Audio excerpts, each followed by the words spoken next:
Kita lanjutkan bahasan berikutnya, yaitu mengenai organ tumbuhan. Apakah kalian masih ingat apa definisi organ? Ya, organ adalah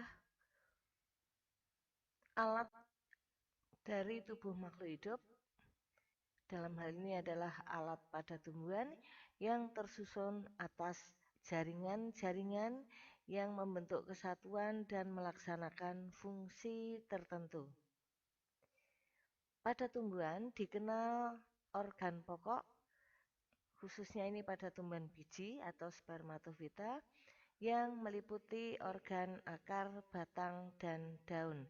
Sementara bunga, buah, dan biji itu merupakan organ tambahan yang sesungguhnya merupakan modifikasi atau perubahan bentuk dan fungsi dari organ pokok.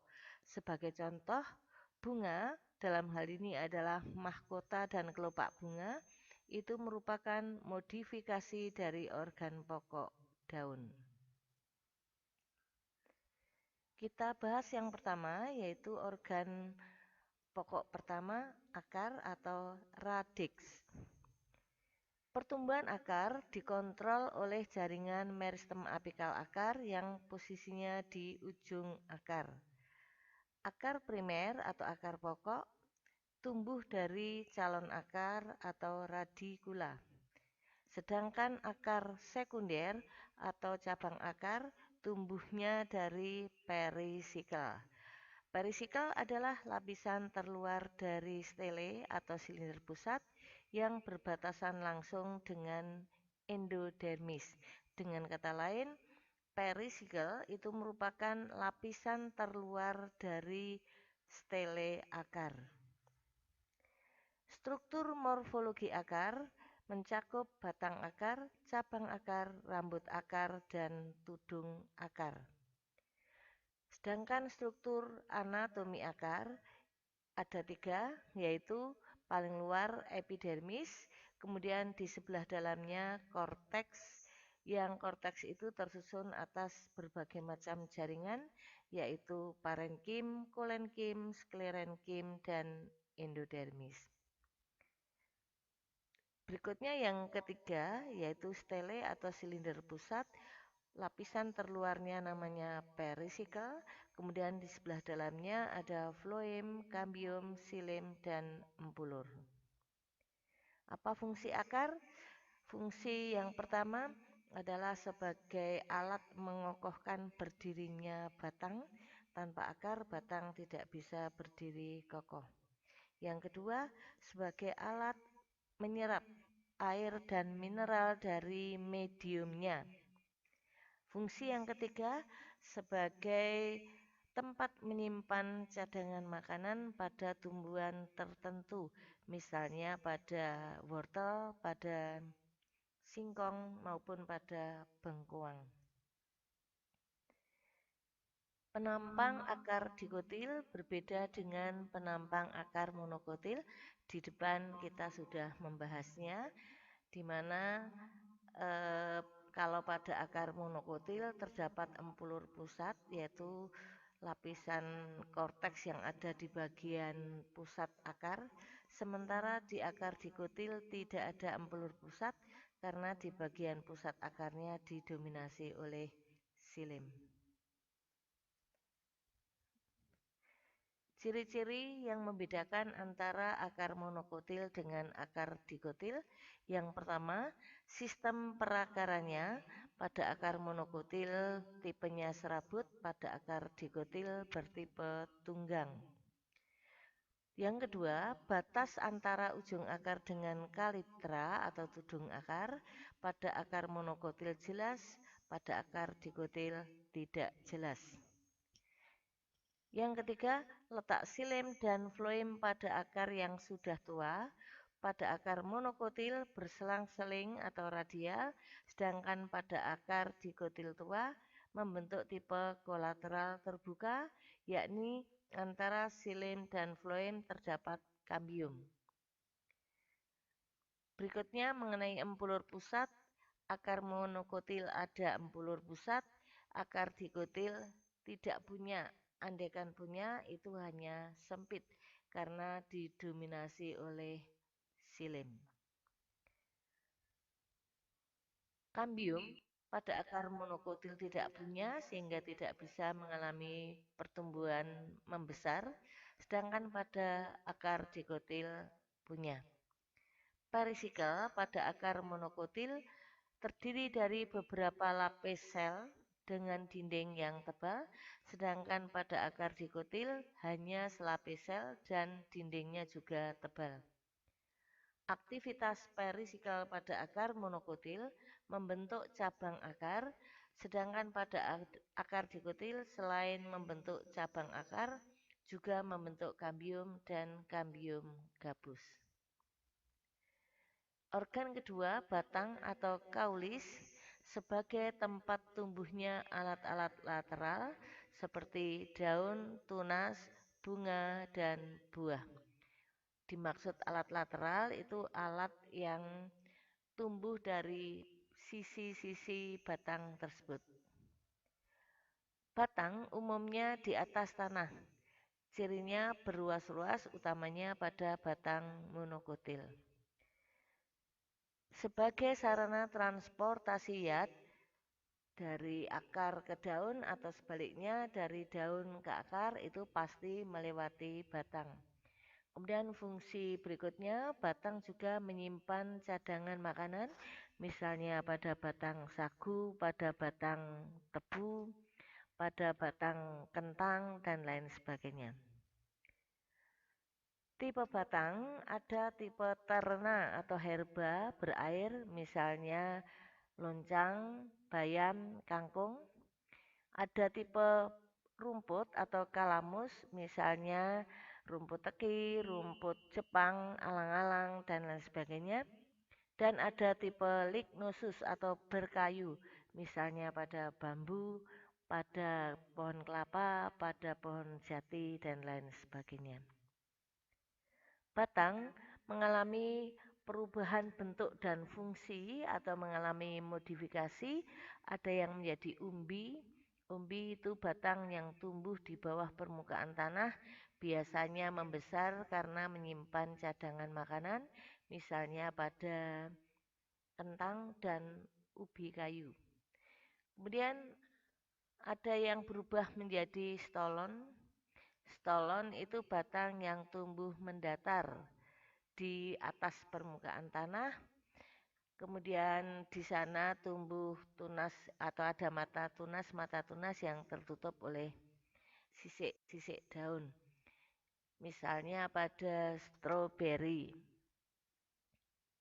Kemudian risom atau akar tinggal itu batang yang tumbuh di dalam tanah berruas-ruas dan mengandung mata tunas yang tertutup oleh sisik daun, misalnya pada jahe jayan termasuk laos, kunir, dan lain sebagainya. Kemudian ada yang membentuk sulur, misalnya pada batang pare, pada batang anggur, itu batangnya ada yang bermodifikasi membentuk sulur. Struktur anatomi batang. Secara anatomi sebenarnya akar maupun batang itu memiliki kesamaan, yaitu ada epidermis, ada korteks, dan ada stele. Di belakang titik tumbuh, di ujung batang terbentuk jaringan primer pada awalnya yang mencakup protoderm paling luar, kemudian prokambium dan ground meristem atau meristem dasar. Protoderm kelak akan mengalami pendewasaan atau diferensiasi menjadi epidermis. Prokambium akan menjadi stele, silinder pusat yang mencakup xilem, floem, dan kambium. Kemudian meristem dasar, ground meristem, akan berkembang menjadi korteks dan empulur. Ini tersusun atas jaringan parenkim, kolenkim, dan sklerenkim. Struktur primer batang. Pada batang monokotil, struktur primernya adalah epidermis, korteks yang terdiri atas jaringan parenkim, kolenkim, dan sklerenkim. Jadi korteks itu bukan jaringan. Lebih tepatnya, korteks adalah kumpulan jaringan yang mencakup jaringan parenkim, kolenkim, dan sklerenkim. Stele juga kumpulan jaringan, bukan jaringan. Stele mencakup xilem, floem, dan empulur. Pada batang dikotil, struktur primernya adalah epidermis, korteks, kemudian stele. Nah, pada stele batang dikotil ini ada xilem primer, ada floem primer, ada kambium vaskuler dan empulur. Yang dimaksud struktur primer itu struktur pada awal tumbuhnya batang, yaitu pada batang muda. Struktur sekunder batang, maksudnya struktur batang ketika sudah mengalami pertumbuhan dewasa. Hanya terdapat pada batang dikotil dan gimnosperme, tumbuhan berbiji terbuka. Sebagai akibat dari aktivitas kambium, jadi struktur sekunder hanya pada tumbuhan yang memiliki kambium. Dan itu muncul setelah kambium melakukan aktivitas pembelahan. Dengan kata lain, ada struktur sekunder ketika tumbuhan sudah menuju ke dewasa yang meliputi terbentuknya xilem sekunder. Ini terbentuk dari kambium ke arah dalam. Kemudian floem sekunder terbentuk dari kambium ke arah luar. Kemudian jaringan gabus dan kambium gabus. Ini gambaran penampang melintang batang monokotil. Lapisan terluarnya digambarkan dengan garis. Ini adalah epidermis. Kemudian di sebelah dalam itu antara korteks dengan silinder pusat tidak jelas batasnya. Kemudian vaskular bundle ini adalah berkas pengangkut. Berkas pengangkut pada batang monokotil tersebar sejak dari tepi sampai ke pusat batang. Ada semua. Jadi susunan berkas pengangkut pada batang monokotil tersebar tidak teratur karena dari tepi sampai ke pusat batang ada semua. Struktur berkas pengangkut di sini mencakup xilem dan floem tanpa kambium.